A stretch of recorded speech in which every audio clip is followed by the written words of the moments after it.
Welcome to MPA Connections with me, your host, Lashanti the Siren.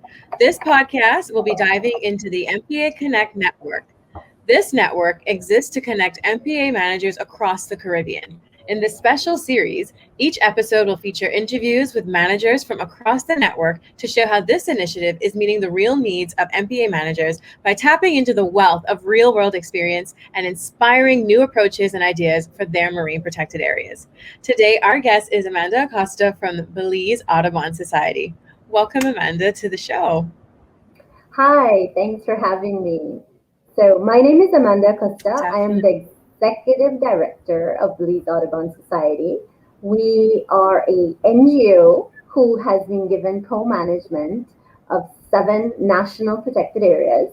2 of them are marine oriented. So we have Blue Hole and Half Moonkey Natural Monuments, which are part of the Belize Barrier Reef Composite Site, our National World Heritage Site. Awesome. So before we get into the work and some of the things you're currently doing at the Belize Audubon Society, can you give us a brief introduction about who you are? Like, how did you get into conservation? How did you find yourself here as the Executive Director of the Belize Audubon Society? So from when I was really small, I had a dream of saying I'm going to be a marine biologist. And I think I was like 10 or 12, and my parents used to take us all around the country, so I'm very familiar with Belize. And so I just decided, I don't think I even knew what it meant. I kept saying, yeah, I'm going to be a marine biologist. And I was on that trajectory. In Belize, as many Caribbean countries, we have to pick our majors in 3rd year of high school. And so I went into the sciences. I enjoy the sciences, actually. I then went to the United States. I studied in Charleston, South Carolina, and I did a degree in biology with concentration in marine. So I was going towards marine biology, and then I realized I don't want to really do research my whole life. I like research, but I wasn't sure like what would be my focus area, and so I kind of started to waver back and forth. And then I ended up in Florida doing my master's in coastal zone management. So I went a little bit off, still within the conservation field, but a little off course. When I came to Belize, I ended up not getting a job in those fields. I actually went into the local university and I was teaching. So I taught at the local university at the associate level and the bachelor's level for almost 6 years. And at that time, I started to get involved in different committees, national level councils, reviewing environmental impact assessments, and I really started to transform my direction of where I was going professionally. And I moved on to Belize Audubon Society, and I've been here ever since. I've been at Belize Audubon for almost 12 years now. Not all as the executive director. I've been promoted up to this post, but I really enjoy what we are doing here. It fits well with someone who is interested in a little bit of everything because we manage terrestrial and marine sites. We do science, we do education, we do community outreach. So it's very diverse. And I really enjoy that part of it. Definitely. I think it's always so great when executive directors have actually come and climbed their way up the organization, because you're then able to experience the different parts of it and really see like from the ground up. And then now that you're up on the top, it's easier for you to kind of manage and understand some of the challenges that staff go through on a regular basis. And I know you said you manage marine and terrestrial areas, and you guys actually manage the World Heritage sites. And you said both of them are Half Moonkey and the Blue Hole. Right. Up there. So, and this one is Half Moonkey? Right, that's Half Moonkey. Can you tell us a bit about it? Sure. So Half Moonkey actually is the oldest protected area in country. It was established I think in 1981 as the first protected area.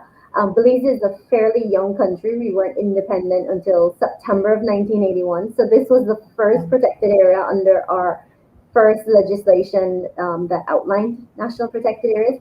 It is, as you can see, that large green littoral forest that's located on the island. That actually is the rookery for the red-footed white-faced boobies. So just like how the Galapagos has the blue-footed boobies, we have red-footed boobies on Half Moon Key. So the island actually, the shape has changed over the past years.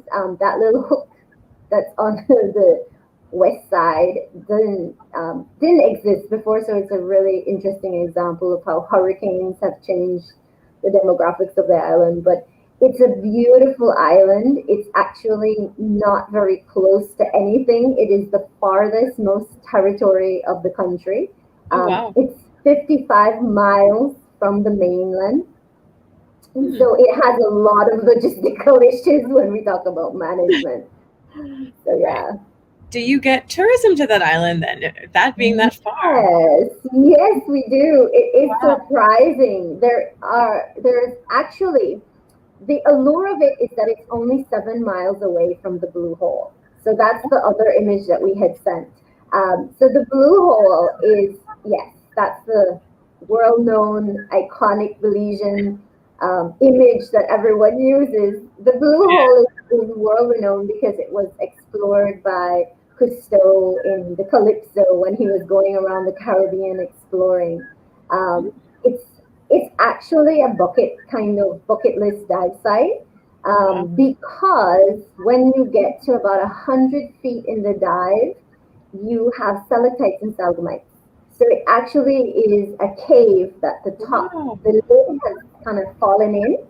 Yeah. And so to be a cave diver, that takes years of experience. So you can get to about 110 feet and you can see stalactites, stalagmites. You can go around them as a dive. It's a very deep dive, obviously, but it's with an open dive certificate. You're able to dive it, and I think that's the real allure of it. It's never it's as close to cave diving as you'll get without having to be super certified. Yeah. Most tour guides, they do the deep dive and then you go do some surface time. Yeah, so you have the deep dive, and we have the normal tour package that you see in Belize is that you'll do the Blue Hole first, you'll do the deep dive, and then you'll do surface time on the island, actually. Okay. So the island is a combination. At the island, then they take you, after you've done enough surface time, they take you to the Half Moon Key wall. And the wall is a typical coral wall, so it's very representative of that habitat. And then they take you for your last dive. You do a shallow, like 40 feet dive to a place called the aquarium. And the name says it all.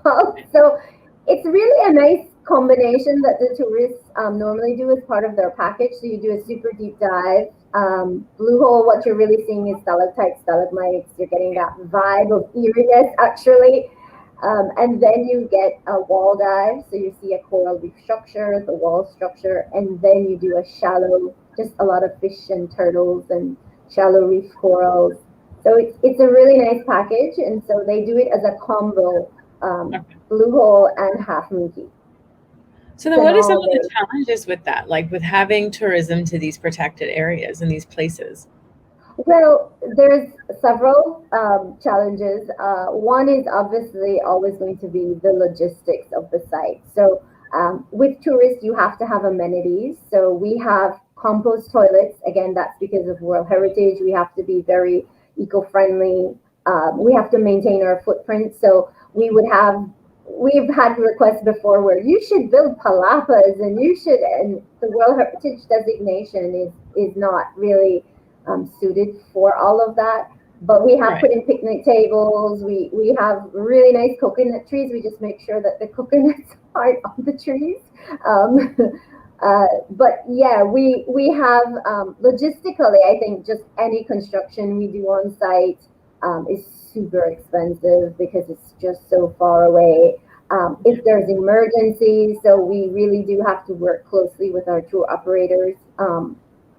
We have a helipad on the island that's really not for usage other than emergencies. Yeah. But you're doing diving, so Yeah. we have had to put in a lot of safety measures because of just the nature of the activities that happen.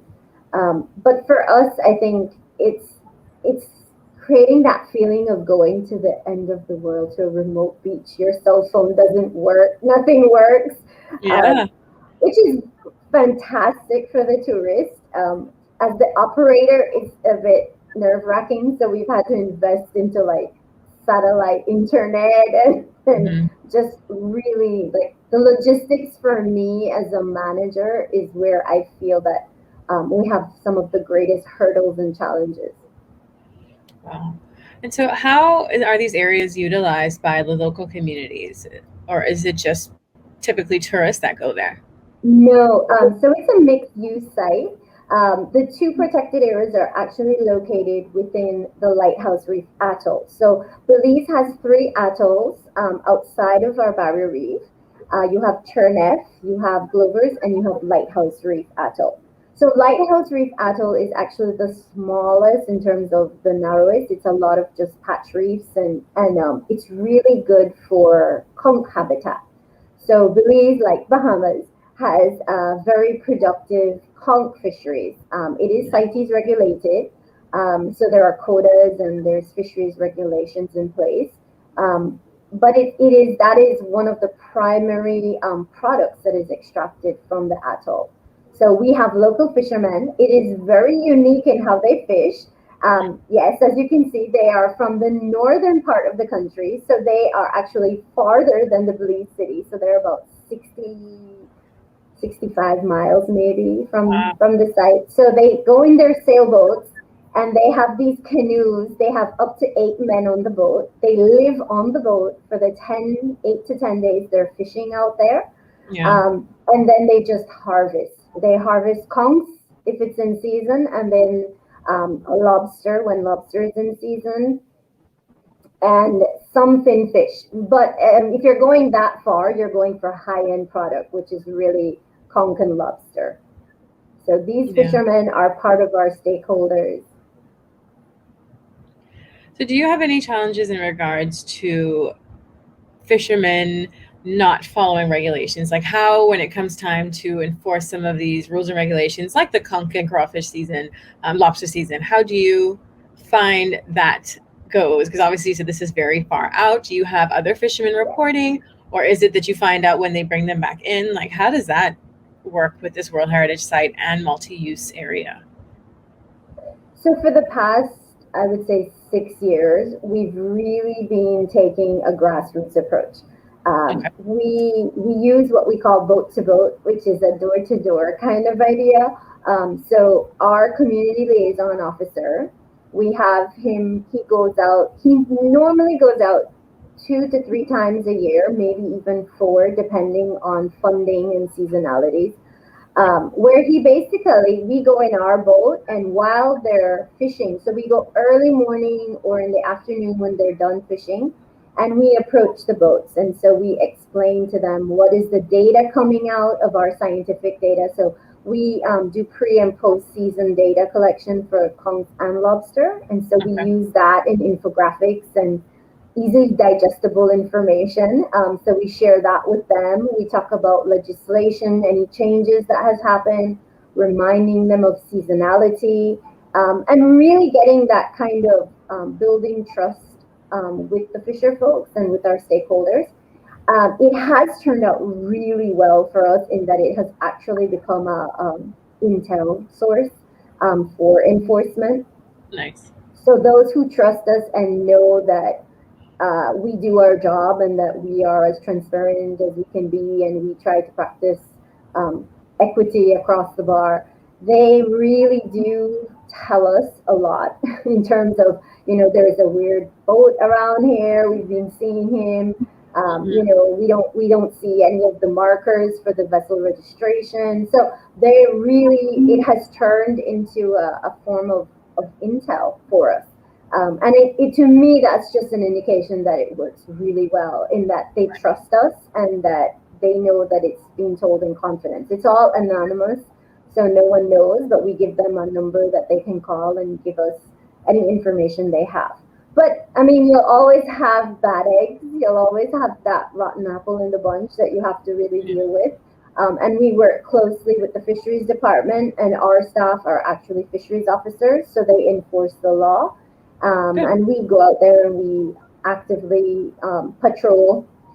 We use all kinds of data. Now we're using SMART, which is spatial monitoring. So we're getting into that. We've also partnered with different organizations to see how best we can cover the area. So like the Belize Coast Guard has been also present with us.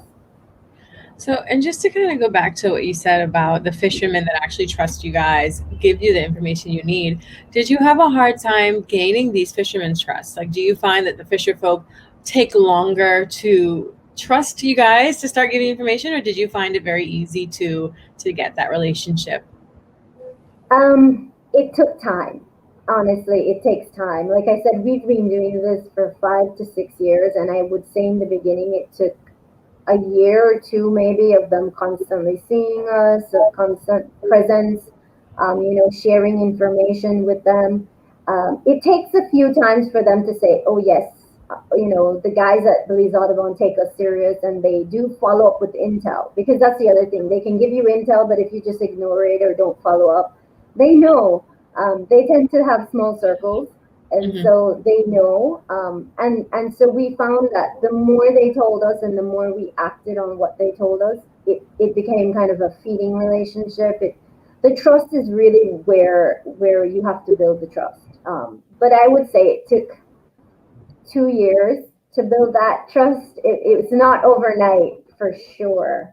But I would say the point where I knew that it worked was 3 years ago. The fisheries department said we've met our CITES quota, and so we're closing the season early, because what conchs was remaining was largely juvenile, and the data was showing that. So we closed the season our season normally closes the end of June. We closed it in March. So that's significant in terms of an early closure. And the fishermen were like, are you all going to be out here? Are you going to be monitoring? Are you going to make sure that no one else is extracting while we're not here? And we're like, no, we're gonna have a presence. We know that there's no fishing. So and we do have successful prosecution as well. So we work closely with the fisheries department, and I think that has also helped, because they're like, we know that something will come out of it if there's, if we can catch them, if there's enough data, all of that. I think that's what you said is very important. That following up with what they tell you is very, very crucial. Oftentimes you find initially fishermen communities, I mean, they can be very receptive, very cooperative, but if you're not, if it's a two-way street, right? Exactly. Yeah, but it sounds like you guys are doing so much great work there.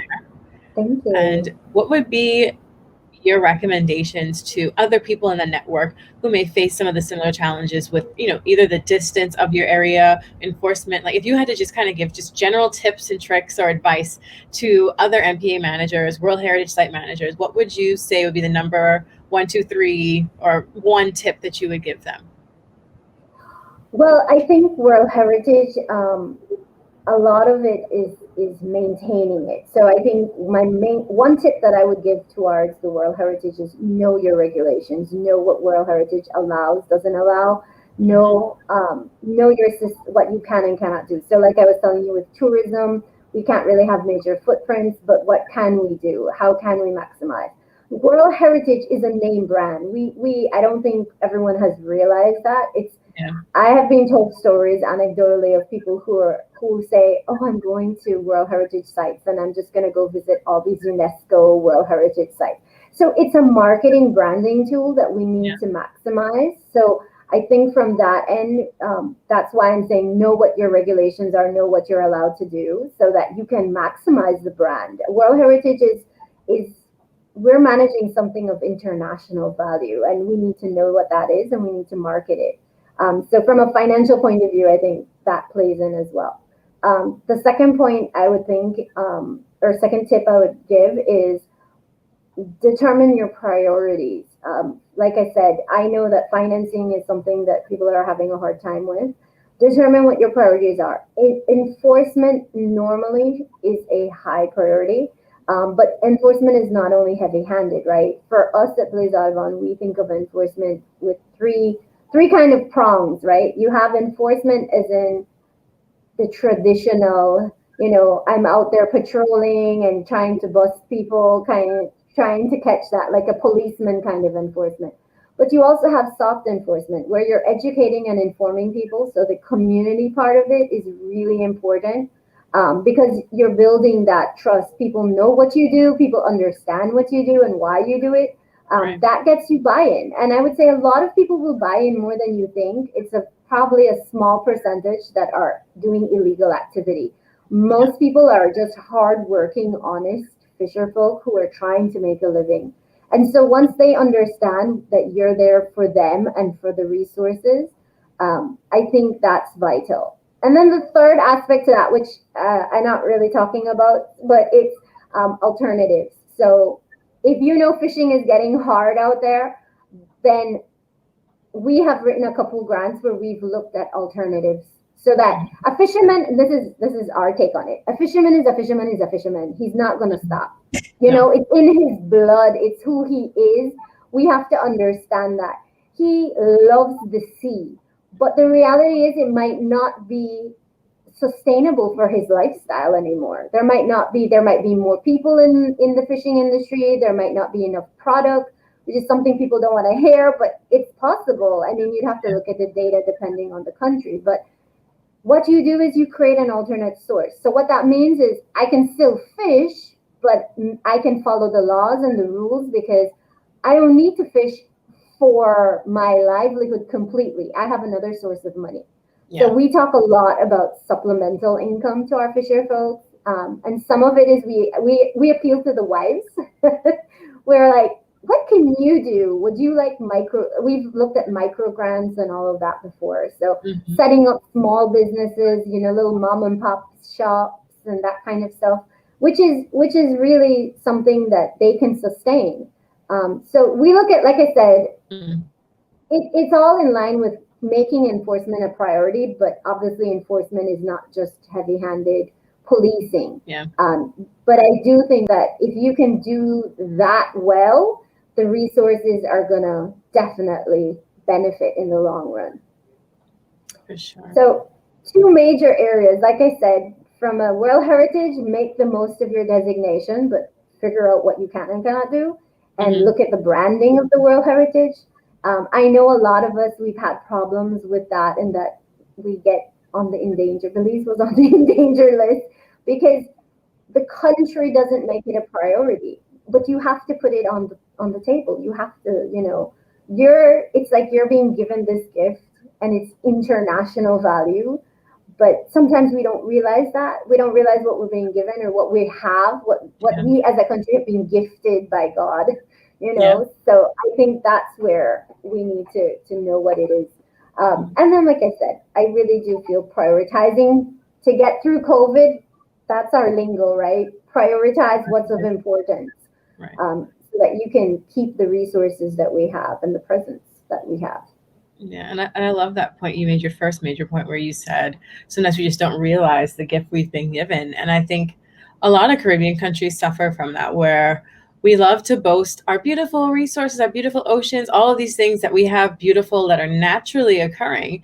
But when it comes down to like government prioritization, it's like you have to keep fighting to get conservation, get environmental issues up at the top of the table, because it's really, for most of us, tourism is some of our main industries in some of our countries, most of our countries. So if we're not prioritizing these natural resources that are funding, that's what makes people come to our countries. We all have these beautiful things and features, and we have to keep fighting that good fight, helping communities realize that now you need supplemental income because the world is changing, and then also pushing and fighting to get conservation issues on the table to help sustain the country as a whole. So yeah, I loved that point that you made. Yeah, that's really being what we have to focus on. I agree. The whole region. Yeah, that's what I said. All of us, the whole region. That's what we're known for. When you hear Caribbean, the first thing people think about is beaches and sipping a pina colada under a coconut tree, out of a coconut. Yes, I agree. Definitely. But before we close, we do have our one last question, which is a bit of a fun one. Right. Who do you think would win in a fight between any seabird of your choice and an octopus? And why do you think which animal you choose would win? Oh, that's a hard one. It depends. I would vouch for the octopus because the octopus is smart, and I know that I would go with the octopus. But if he gets out of the water, seabirds are quite annoying. So they're wonderful, but they'll be once they're we have frigates and boobies, and I just sit there and watch them in amazement. They have a horrible wonderful relationship. The frigates can't dive, but the boobies can. So the frigates follow the boobies around on Half Moon Key. And when the booby dives for the fish, the frigate basically start attacking the booby and pirating his food. So I'll give seabirds their worth. Yeah, they're kind of conniving in their own way. Yeah, but the sounds like those frigate birds. He'll avoid it. Yeah, I think so. You have a good point there. The frigate bird definitely sounds like it'll be able to adapt and manipulate to the octopus's moves if we were to pick the frigate. And the booby sounds like it's going to be good at going down and pulling the octopus out the water. So that's interesting to think about. Yeah. But thank you so much, Amanda, for doing this. And thank you for all of our viewers who have been tuning into this series. Definitely stay connected with MPA Connect through watching this podcast. You can find that on their Facebook, which is MPAConnect.Caribbean, or on their Instagram, which is MPAConnect_Caribbean. Thank you so much. And you guys all have a great day. Thank you.